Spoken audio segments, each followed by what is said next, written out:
Olá, estamos aqui para mais um Mercado Sem Rodeios. Meu nome é Alcides Torres, eu sou engenheiro agrônomo, estou aqui com o Felipe Fabbri. Felipe Fabbri, zootecnista, né? Mestre, né? Sabe muito mais do que eu. E a gente vai falar um pouquinho sobre o mercado do boi gordo, o que anda acontecendo. Mas antes de mais nada, eu quero convidá-los para participarem do encontro de intensificação de pastagem da Scott Consultoria, que acontecerá no final de setembro. Nele, nós abordaremos todos os assuntos relacionados à pastagem, à intensificação, à integração lavoura-pecuária e também sobre o mercado, né? A gente não pode deixar de falar do mercado com essa tremenda volatilidade que a gente está assistindo. Mas, ô Fabbri, como é que está o mercado? Bom, vamos lá. Eu vou aproveitar também, Scott, já deixar o convite a todos que estão nos assistindo para seguirem acompanhando o projeto Confina Brasil nas redes sociais. O pessoal está passando aí por Maranhão hoje na terceira rota e na próxima semana, comecinho ali do mês de setembro, eles estarão na Bahia visitando a pecuária intensiva no estado. Então, para o pessoal seguir acompanhando e ver esse projeto que está no 4º ano rodando pelo Brasil, e em meados de outubro estaremos na região sul do país. Então deixo mais esse recado. Falar a respeito do mercado, Scott, o mercado que vem capenga, bem frouxo com relação à cotação em todas as praças pecuárias do Brasil, apesar do período de entre-safra, né, entre-safra de capim. E o principal motivo que a gente tem sentido para essa frouxidão no mercado é um consumo doméstico hoje ditando muito mais o ritmo com relação a esses preços, uma dificuldade de escoamento da carne no nosso mercado varejista, apesar de alguns indicadores macroeconômicos dando sinais de melhora. E que indicadores? O PIB, quando a gente pega para analisar hoje, um crescimento esperado para o ano em 2,3%, desemprego com uma taxa de 8%, só que há um endividamento das famílias bem elevado ainda, segundo a Confederação Nacional do Comércio, a gente fala do endividamento na casa de 80% com relação às famílias brasileiras. Então, o consumo de carne bovina, apesar dessa queda na aquisição da matéria-prima, queda no atacado de carne com osso e sem osso, claro que com diferentes intensidades ao longo da cadeia, e queda também no varejo, está sendo impactado, as indústrias não estão conseguindo escoar parte da produção delas, e nós até comentamos há um tempo atrás, soltamos em nossos informativos aí com relação à disponibilidade interna de carne bovina que atingiu o maior patamar desde julho de 19 aqui no Brasil, no mês de julho. Então, há carne sobreofertada, digamos assim, no nosso mercado caseiro, em função de uma exportação que vem com um ritmo um pouco mais desacelerado nesse ano e principalmente com preços menores que não têm permitido até as indústrias a pagarem um ágio maior por conta de sua margem estar mais apertada, mesmo para exportação. Esse quadro que o Fabbri está reportando, ele não é uma exclusividade do Brasil, tá? A própria China está passando por algum solavanco econômico lá também.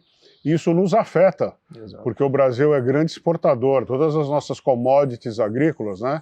O principal comprador é a China. Então a China soluça lá, a gente espirra aqui, não é? E não é só a cotação da arroba do boi gordo, caiu o preço da soja, do milho, de todas as outras proteínas de origem animal. Então essa crise, vamos dizer assim, né? É ruim falar em crise, mas ela é generalizada para todos os produtos agrícolas. É o ciclo de preço, tá? A gente está em pleno ciclo no ciclo de preços pecuários, a gente está em plena fase de baixa, e isso só deve melhorar ao longo do tempo, mas esse ano e o ano que vem ainda a gente deve viver o ciclo de baixa até o começo de 2025.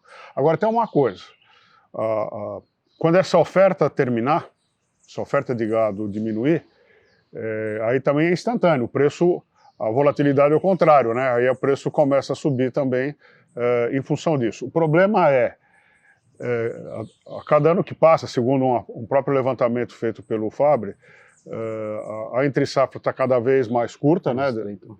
2, 3 meses, 4 meses, e a safra cada vez mais longa, em função também da adoção de tecnologia. Mas, do ponto de vista de pecuária de corte, a gente tem, e de todos os grãos, a gente tem mais oferta do que consumo, né? Então a gente precisa abrir mercados, e é o mercado que vai determinar a intenção de semeadura dessas lavouras e também da produção de gado. É isso ou eu estou falando bobagem? É isso mesmo, e só para a gente ter uma ideia, o senhor comentou até um ponto importante, o Paraná, o Departamento de Economia Agrícola do Estado, divulgou dados no final de agosto a respeito da intenção de semeadura na primeira safra do Estado, que deve ser a menor área semeada da história. Por quê? Por conta de um desestímulo em função do que o produtor de milho, vivenciou nessa temporada. Então, sabendo dessa dinâmica de maior oferta, a intenção para a semeadura na safra de verão, ela vem menor, olhando aí para o aspecto milho, talvez o milho perdendo espaço para a soja no estado do Paraná, que é um importante produtor tanto de milho quanto de soja nessa safra de verão.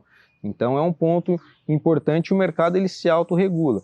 E eu acho que um outro ponto que nós tivemos importante nesse mês agora de agosto, até mesmo nessa semana, né, foi a divulgação aí pelo Minerva da compra de 16 plantas frigoríficas do Marfrig, 11 delas aqui no mercado brasileiro, sendo 8 em atividade, e é uma mudança estrutural na nossa percepção com relação ao mercado do boi, né?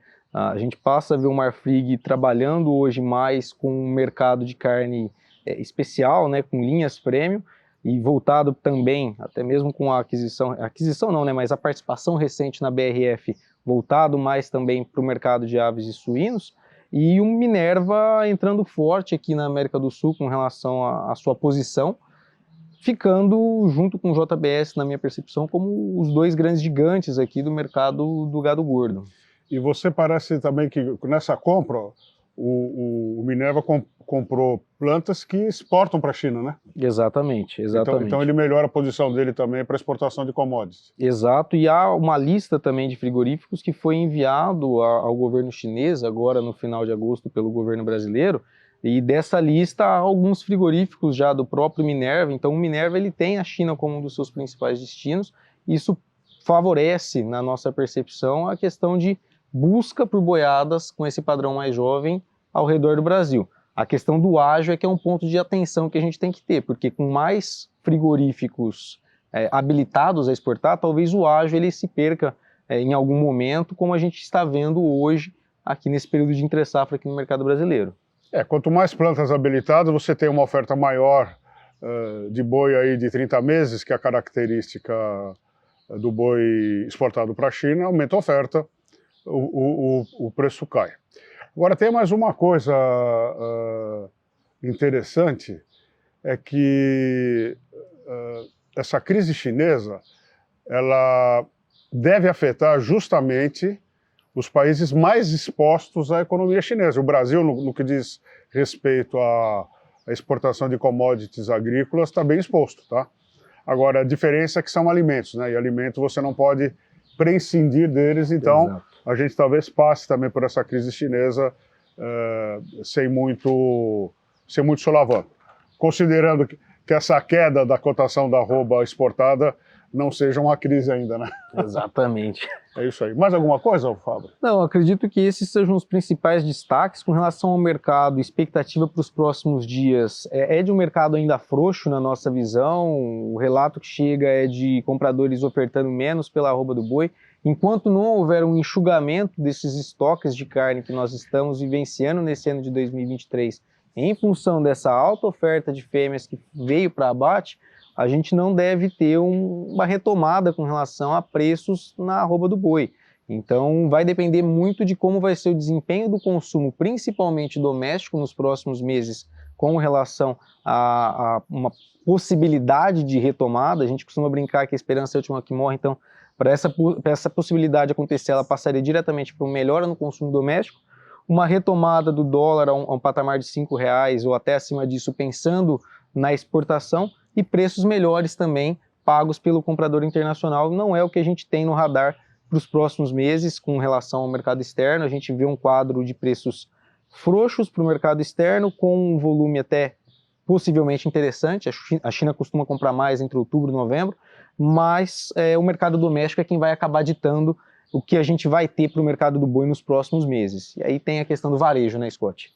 E quando a gente fala de escala cheia, na verdade, todos os frigoríficos diminuíram a quantidade de bovinos abatidos por dia, né? Então o frigorífico que abatia aí 1.000 cabeças está batendo 300, então nesse nível de de escala de abate, está tudo confortável, né? Confortável, tá? Mas não é que está todo mundo trabalhando a plena carga, a ociosidade está bastante significativa, tá?